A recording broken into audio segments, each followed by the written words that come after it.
Cricket व इतर खेळांवर चालणारा ऑनलाईन सट्ट्यासाठी आयडी तयार करून बेटिंग करणारी आंतरराज्यीय गँग अकोला गुन्हे शाखेच्या ताब्यात. एकूण 28,36,265 रुपयाचा मुद्देमाल जप्त. एकूण 33 आरोपी जागा मालकासह ताब्यात. 18 फेब्रुवारी रोजी शंकर शेळके पोलीस निरीक्षक LCB यांना गोपनीय माहिती मिळाली की पोलीस स्टेशन बार्शी टाकळी हद्दीतील ग्राम येवता ते कातखेड रोडवर कातखेड शिवारात रवींद्र विष्णुपंत पांडे यांचे शेत असून त्या शेतात गहू पेरलेला असून विटा सिमेंटने पक्के बांधकाम केलेले 3 मजली इमारत आहे. या इमारतीच्या पहिल्या व दुसऱ्या मजल्यावर काही इसम मोबाईल लॅपटॉपद्वारे मोठ्या प्रमाणात अवैधरित्या विनापरवाना पैशाचा ऑनलाईन गेम खेळवत आहेत. अशा माहितीवरून माननीय पोलीस अधीक्षक बच्चन सिंह यांच्या मार्गदर्शनात अधिकारी व पोलीस स्टाफसह घटनास्थळी जाऊन रेड केली असता तेथे एकूण 33 आरोपी मिळून आले.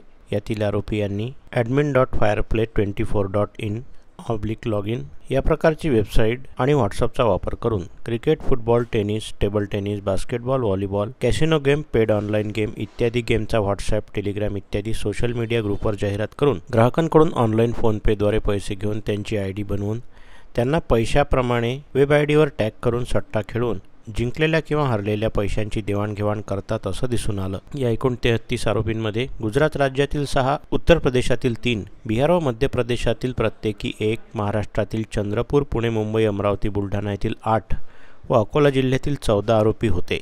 यांच्याकडून 12 लॅपटॉप, 113 मोबाईल, 10 बँकेचे passbook, 2 passport, 13 ATM card, internet router, एअरटेलचे इंटरनेट राउटर, जिओचे 12 राउटर, जुगार खेळण्यासाठी वापरलेले साहित्य जप्त करण्यात आले असून वरील सर्व आरोपींविरुद्ध पोलीस स्टेशन बार्शी टाकळी येथे 60/2025 कलम 318(4), 112(2), 3(5) भारतीय न्याय संहिता सहकलम 4 व 5 महाराष्ट्र जुगार प्रतिबंधक अधिनियम प्रमाणे गुन्हा नोंद करून तपास मान्य पोलीस अधीक्षक यांच्या आदेशान्वये स्थानिक गुन्हा शाखा करीत आहे. एकंदरीत कारवाई दरम्यान मिळालेल्या प्राथमिक माहितीवरून असे दिसून आले की येवता रोडवरील फार्म हा मालक रवींद्र विष्णुपंत पांडे वय 63 राहणार कातखेड तालुका बार्शी टाकळी जिल्हा अकोला, व्यवसाय संचालक वैभव हॉटेल यांनी अवैध जुगार चालविण्यासाठी संजय गुप्ता व मोनिश गुप्ता यांना अवैध रीतीने जागा उपलब्ध करून दिली होती. मोनिश निरंजन गुप्ता व संजय गुप्ता यांनी फरार आरोपी महेश डिक्कर राहणार लोहारी तालुका अकोट यांच्या माध्यमातून आरोपीची टोळी जमवून आरोपीला मोबाईल, लॅपटॉप, वायफायची सुविधा तसेच बोगस बँक अकाउंट उपलब्ध करून दिले.